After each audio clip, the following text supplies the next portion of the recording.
Commander Ruth Erno, that's E-R-N-O. Well, I was born and brought up in Boston, in the area of Roxbury. And my father, family, all lived sort of clustered together in a whole area where we lived. My mother was British, who came here to visit an aunt in Boston, and during that visit she met my father, and just a few months later they were married. I was very proud of my city. Both my parents, my mother and father, were involved in Veterans Affairs. My mother, who was British, became a citizen when she met my father, and she was very strong for civic causes. She was always campaigning for something or someone. She was a very exciting person to be with. And she did a lot for the veterans at the Veterans Hospital.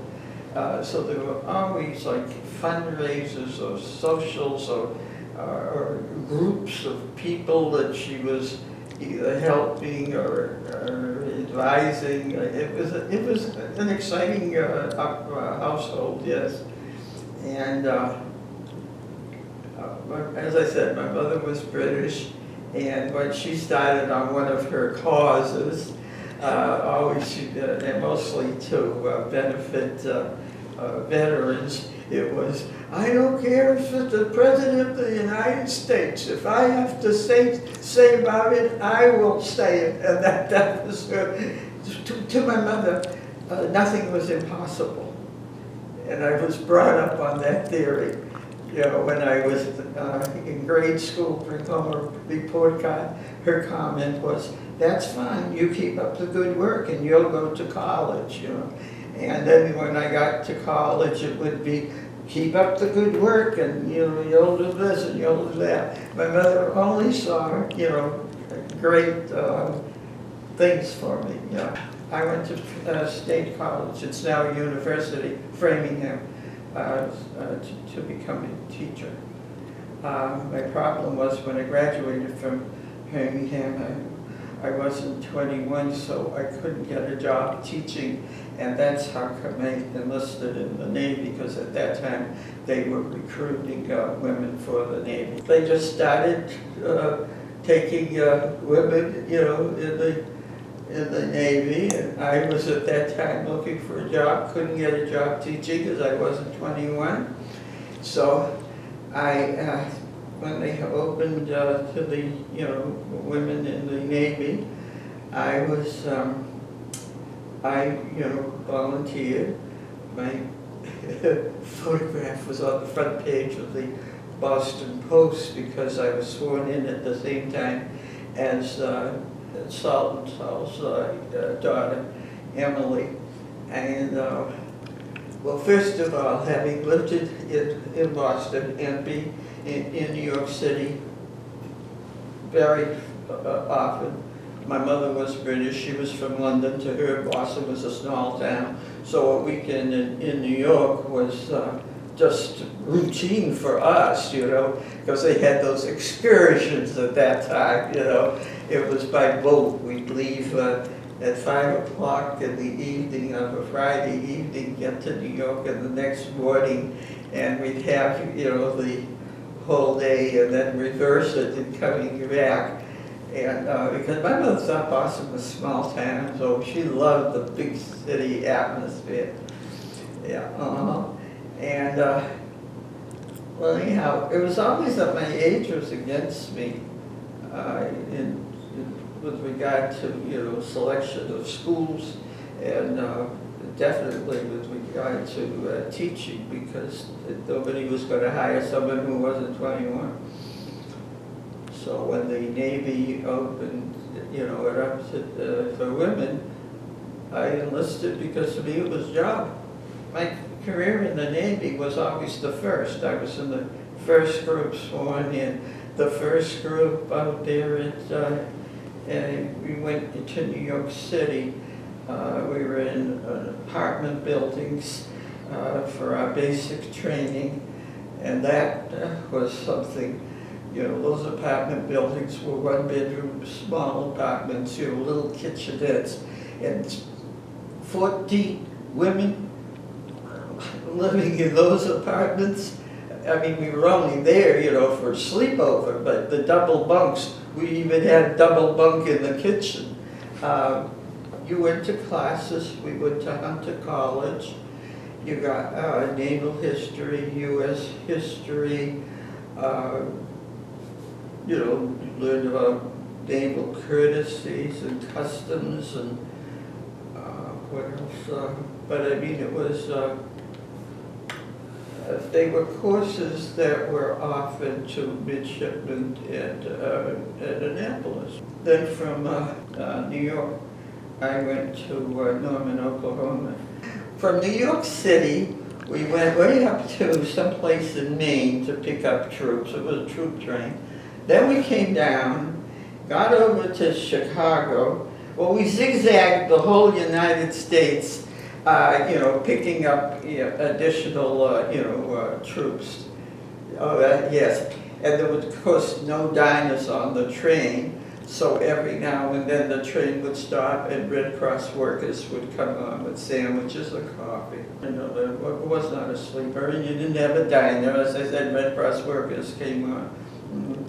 We were on the, because we zigzagged in so many places, we were on the train for 5 days and slept in the chair we were sitting in. Well, not showers, but, you know, a train does have a bathroom, you know. Yeah, they were commercial trained. I studied to be an aviation metalsmith. Flat, not a blade of grass. I mean, you're not from New England, so even the city streets, you know, had beautiful trees. And of course, you just go out of the city and it's beautiful fields and all, and everything was flat. And it wasn't dirt that we knew, it was sand like you see at the beach. It was hot, and I was there during a water shortage, so you learned the importance of water. Water was turned on only certain hours or times a day, it wasn't hours. Like when you took a shower, you had a bucket with you, you saved that water, and that's what you used for your laundry, and you save that water because that's what you use to wash the floors. And we didn't get water to drink, we got milk, but not water, because that was that shortage of water. We got plenty of meat. You know, we were in Oklahoma, and you had the finest cuts of meat, but no water. It was an active airfield. Also, there was a college, a university there, and very friendly people. People that couldn't do enough for us, you know. Whatever happened to us was the first time, so it was very exciting. We didn't know the difference. You know. It was very stylish. It was designed by Boucher, a famous designer of Paris, France. It was not like the Army one, where it was just, you know, a straight skirt and a jacket. Ours were beautifully tailored. The detail was what you would want as a civilian outfit, and it was a very beautiful, you know, material, and there was certain stores, you know, like Filings of Boston, got the contract to, you know, sell them, and see, when we were enlisted, our uniforms were issued to us when we were officer. You bought your uniform or had a tailor-made uniform. Where they didn't have, at that, it was a huge base, like thousands of, sailors. They had never had women there before, and there were 40 of us who arrived. They didn't seem to know what to do with us. And so anyhow, there was one barracks building that was, that we were assigned to. And we were billeted alphabetically, and my maiden name was Rothberg. So my bunkmate's last name was Rogers. So it was, but her father's name was Cecil, and they had wanted a boy. So when she was born, they didn't name her Cecily, they named her Cecil. So she was always losing her laundry and losing her mail, and I was always being kidded for having, Cecil as my bunkmate. Oh yeah. And at that time, leather was rationed. So shoes were rationed. So when we went into uniform, we did not have women's shoes. We wore men's shoes. We just tried the best. They didn't fit us properly, but we tried the best that we could. Because you couldn't go in the store and buy a pair of shoes. If you're going to say, figure, oh, the heck, I'll have brown shoes and stuff, because you had to have a ration coupon for shoes. We were studying to become aviation metalsmiths, but because I had trained to be a teacher, I was pulled out of the ranks to teach. So I was teaching math. Oh, you had a wonderful grouping of people. It wasn't, most of these young women were from colleges. I was very fortunate because where I lived in Boston, the man who owned the corner grocery, who had a sister who lived in Oklahoma, she and her family were in Oklahoma City. So once a week, she and the ladies from her synagogue would come out with home-cooked meals and all kinds of goodies and all to the base. Yeah. Oh yeah, they just adopted us. Yeah. But before I finished that course, I went up for my commission back to Boston. At that time, the women in the Navy, if at all possible, were stationed as in their home, what they called home district, because they didn't have housing for them, so they wanted you to live at home. Well, I went in the Navy in 1942, and that's when they took. And I was stationed in Boston and lived at home because they didn't have, that many places for barracks for women, and they tried to station you, if possible, near your home. Some girls, the Navy took over, in major cities, took over hotels for that purpose. So far as rationing, with food, coffee and sugar and meat were the main ones that were rationed.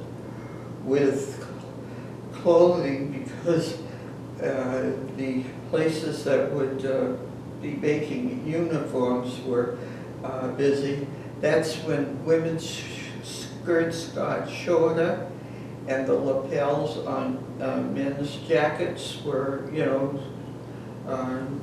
narrower, and the cuffs came off men's pants. Yeah. That to save the material. When I was in training, we didn't have rations. It was, the families.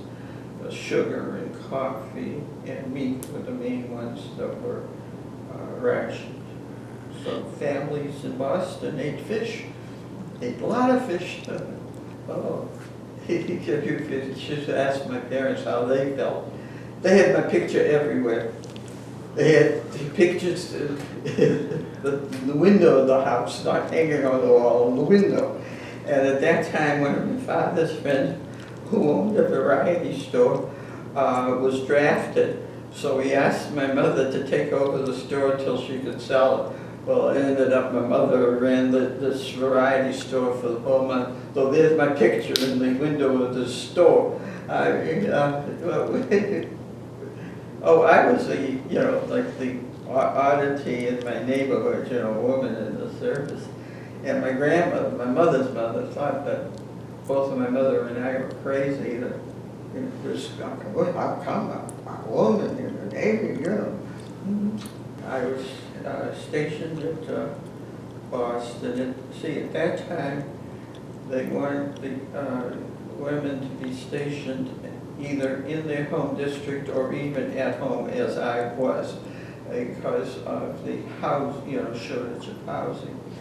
And so I was stationed in Boston. I was enlisted for a year, then went up for my commission, and then came back, and I was in charge of the very station that I had been in.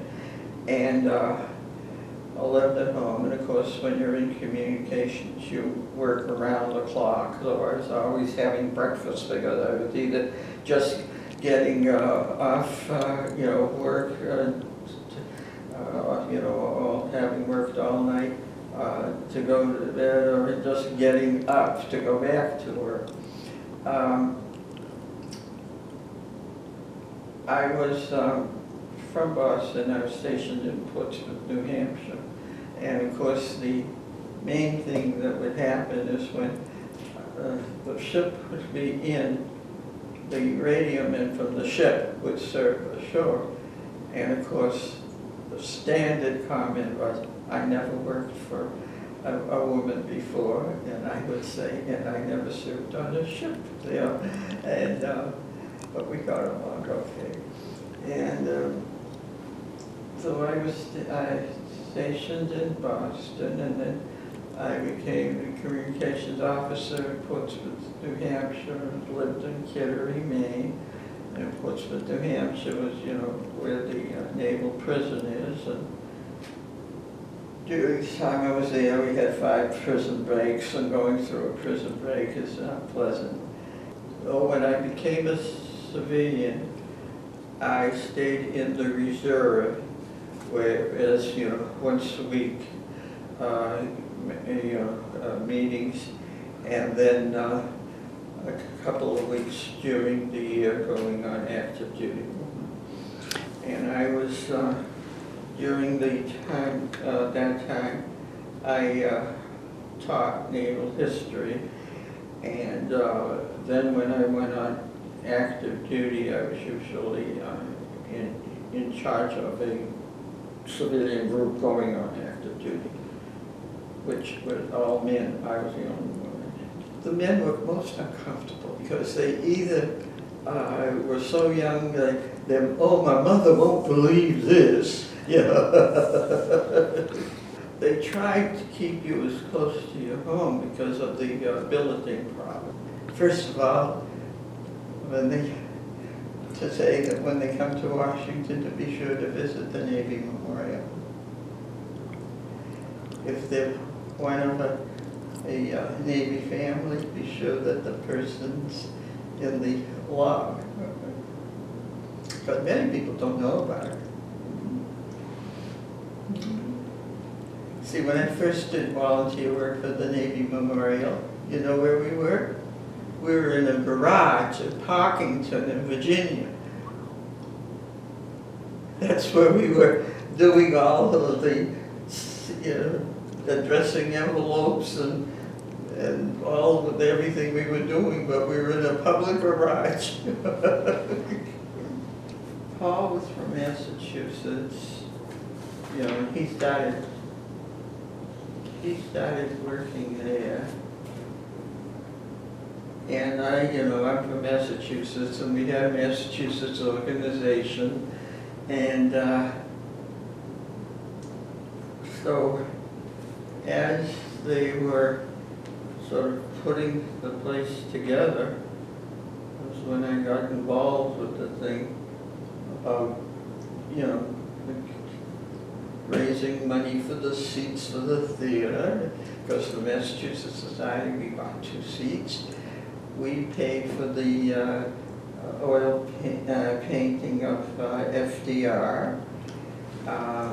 The Massachusetts Society, they paid for one of the consoles that was in that meeting room, and a lot of things like that. And Adele will tell you about the cold day of the dedication of the building. Well, first of all, it was the first time that Constitution Avenue was blocked off in that way, because the